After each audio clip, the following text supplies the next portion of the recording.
Hey, good Monday afternoon. Thanks for joining us on this Monday. We were just talking about how it's a bit of a quiet Monday. It was a quiet weekend, but things are starting to ramp up and get a little bit more active. We have storms in the forecast today, hail up to 2 inches possible for tonight.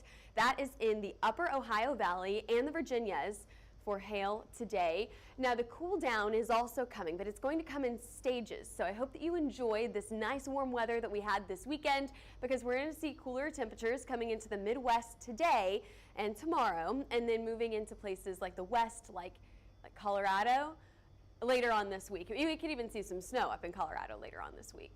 That wild weather returns Thursday and Friday. Talk about the end of the week. We are expecting more storms to arrive by Thursday, Friday, and maybe even through the weekend. Many are in the path for storms, so we'll show you exactly where to watch out for in just a few minutes. Let's talk about this weekend. On Saturday, we did see a little wind event up in Montana. Other than that, it was pretty quiet. Maybe one hail report in the northern side of Wyoming. Other than that, this weekend was really quiet. We got a break from storms for now. However, we are expecting more storms as we head into the work week. Starting with today, we've got some heat up in the Midwest. We've also got a surge of moisture. I'll show that to you here in just a few minutes. Behind that, cooler temperatures moving through, and then you'll see cooler temperatures through the Midwest tomorrow. So enjoy that nice weather right now, because storms and then a cool down is coming your way. That heat moving in just for now into Wednesday. However, look at that cold air. It's going to come and swoop down into places like Colorado, Wyoming, Kansas, Nebraska into the end of this week, if not by this weekend. There's your cold front bringing in just a little bit of a cool down, cooler than yesterday, but I mean, yesterday here in Oklahoma, we were in the 90s. It was gorgeous yesterday, very summer-like. We're back to that spring-like feel today. This is where we'll see storm initiation within the next few hours. Not right now, but I think right over Cincinnati area, you're going to see those storms blow up and then move to the east. So give it a few hours and we'll see those storms moving in. Other than that, it's pretty quiet out there right now. Dry down in Florida, dry off to the west as well. Temperatures a little bit cooler in Denver, 40 degrees, 55 in Kansas City, 67 here in Oklahoma City, way cooler than what we saw yesterday. 80 degrees down in Houston. And speaking of Houston, we've got a surge of moisture coming up into Texas, into Louisiana, Arkansas, and then you can see that corridor moving right in to the Midwest. And that is where we're expecting those storms today. Close to that low pressure system into the Midwest, that's where we're expecting those storms. Then even off to the East Coast, we're including the Virginias in this storm risk as well. And you can see they've got some pretty good moisture over here. The recent rain has also helped to produce those higher dew points today. We call it evapotranspiration, which I know is a big word. It basically means that the recent rain is going to help to raise those dew points because the crops are well watered out there. And that's all I'm going to say about that. We're not going to get too convoluted into the science there. Let's move on to the storm risk here. Here's your hazards for today. Large hail, isolated tornadoes, and strong wind gusts. Is anyone out there watching from one of those places that could get hit today?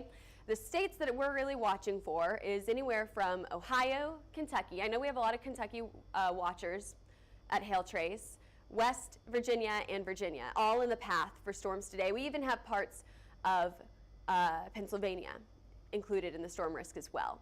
Here's your timeline. I told you Cincinnati. That's where storms want to initiate off of, right? Or just around Cincinnati. Right around 3 o'clock this afternoon to about 1 o'clock tomorrow morning. You're going to start to see these storms more coverage there, moving off to the east, and then we're going to see a line of storms, a broken line of storms all the way through Kentucky through the evening hours. At first, I think that we could see some hailers out of this, and then it will turn into a wind event. We're really watching for this area also for tornadoes. Right across West Virginia is where we're watching for the potential of tornadoes. A few tornadoes definitely possible here today. This will continue through the overnight hours and into the early morning hours tomorrow morning. So let's break down those hazards a little bit more. Here's your significant hail model. Looks pretty good over Kentucky, looks pretty good over West Virginia as well. This will be through the evening hours, and then we'll really start to see that hail risk go down as we move further to the east into places like Virginia, The eastern side of Tennessee, we're going to see that hail risk go down pretty significantly as the sun sets into the late night hours tonight. There you go. There's your hail risk going down, or at least the hail sizes are going down. What is the max forecasted hail size? I would say right around 2 inches possible for today. That 1 to 2 inch mark was where I was going for today, so I went ahead with that hen egg sized hail, that lime sized hail, just slightly bigger than a golf ball for today. Now you kind of know the drill here. Not everyone getting those really large golf stones. Not everyone getting those really large hailstones, larger than a golf ball. But I do think that if you are going to see large hail, you could see it in places like Kentucky and into West Virginia. This will also be where the tornado risk is. So I think the best places will be some of those initial storms that are firing up right around Cincinnati area. Pretty low chance for hailstorms over Louisville, Columbus. There's a chance, it's just a pretty low chance. And then especially as you head farther to the east, I think that we have a lower chance off on the east coast as well, because at that point, these storms are mainly wind storms. It's going to be a big wind risk at the very end of the night. So I have that low chance for Louisville, Columbus, and Pittsburgh, moderate risk for Cincinnati, and then I think the best place to get those larger hailstones today will be into West Virginia. What about that wind risk? I mentioned that we've got a pretty decent wind risk, especially the farther east that you get. I think that anywhere from Charleston all the way to Baltimore and Richmond is where we're going to see the highest winds. We're going to start to see that bow echoing from some of these smaller lines of storms. So anytime you see that like backwards C-shaped, can you see my hand? Like that backwards C-shaped, kind of that crescent look, that's whenever we see those high winds. So we'll monitor that on the radar tonight. Our Mets will be tracking it. But I do think that we could see some of those stronger winds up to 80 miles an hour in this area, shaded in dark blue. So that's where I have the best chance for some strong winds. Also, another risk for today that we haven't talked about yet is out in Sioux Falls. So this is Sioux Falls, Iowa. What we're watching for here is, Nebraska. There we go. What we are watching for here, and I'm kind of like orientating myself here, what we're watching for here are some high wind speeds. That's what we're watching for up in Sioux Falls today. I don't think the hail risk is too big of an issue up in Sioux Falls. I think it'll be mainly that high wind risk. Okay, here's your tornado risk for today. Charleston to Louisville, we have a pretty decent tornado risk. It's a level 2 on a scale of 5, okay? So that moderate risk highlighted here in yellow for several tornadoes later on this evening. Again, the best time for this will be between that 3 to about 8 o'clock time zone, and then that risk will go down after the sun sets this evening. Alrighty, taking a look at the future radar here, you can see once again storms will initiate this afternoon right around 3 o'clock, and then we're going to continue to see storms as we head into the late night hours. There you go. I was wondering where our camera was going.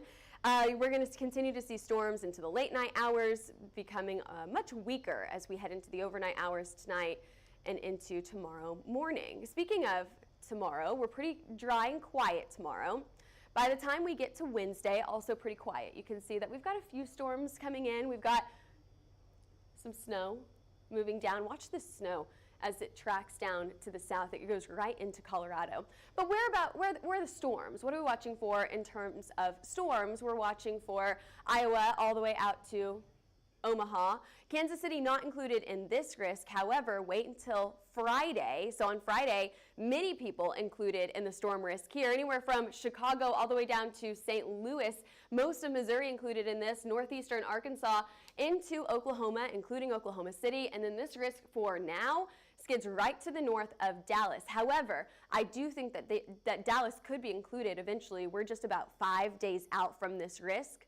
We're about 5 days out from these storms, so we're going to get more information on these storms over the next few days. But you can see that we've got a pretty decent lineup of storms coming in by Friday evening, and then we could even see a risk for Saturday as well. Now, the Storm Prediction Center hasn't put anything on Saturday yet. However, if you do have any Easter travel plans on Saturday, make sure that you're keeping an eye on the weather, because I do think that we could see storms on Saturday. I know it's Easter weekend. That's not what we're thinking about. We're thinking about those family plans, but storms, they do not have a calendar. All right, let's see this cool down happen. Wednesday, Thursday, we start to see these temperatures start to cool down, coming in from Canada, moving in, bringing us some cooler temperatures by the end of the work week. You can see that clear divide here from that front moving through. Look at that, 38 by Friday afternoon. You're in the 70s on Thursday. Friday afternoon, you're in the 30s up in Denver. So we do have a bit of a cool down, even some snow associated with that out to the west. It's also going to stay pretty windy. Look, we've got that northern wind today. We've got that wind up in the northern portion of the U.S. today. And then tomorrow, the Midwest out to the East Coast, also seeing some pretty strong winds here. All right, let's take a look at your extended rain outlook. So what is your chance for rain over the next few weeks? This is April 23rd, April 19th through the 23rd. Looking like we're going to get a lot more moisture in here. Better chances for rain. Now, if we could get some heat. Do we not have our heat on here? I thought we did. There we go. If we could get some heat, we've got a pretty good chance for storms. We do. We've got a really good chance to stay above average in terms of temperatures as we head into the end of April. So I do think that we are slowly going to see more activity as we head into the end of this month. So wild weather is likely to return.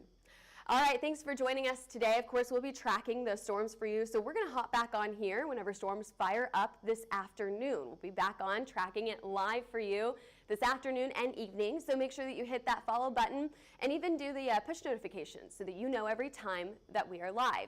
You can follow us on Twitter, Facebook, Instagram, YouTube, and TikTok, or you could give us a call if you're interested in a hail, wind, or tornado map at 855-334-4245, or give us an email at info@hailtrace.com. All right, thanks for joining us today. We'll see you back here, same time, same place tomorrow.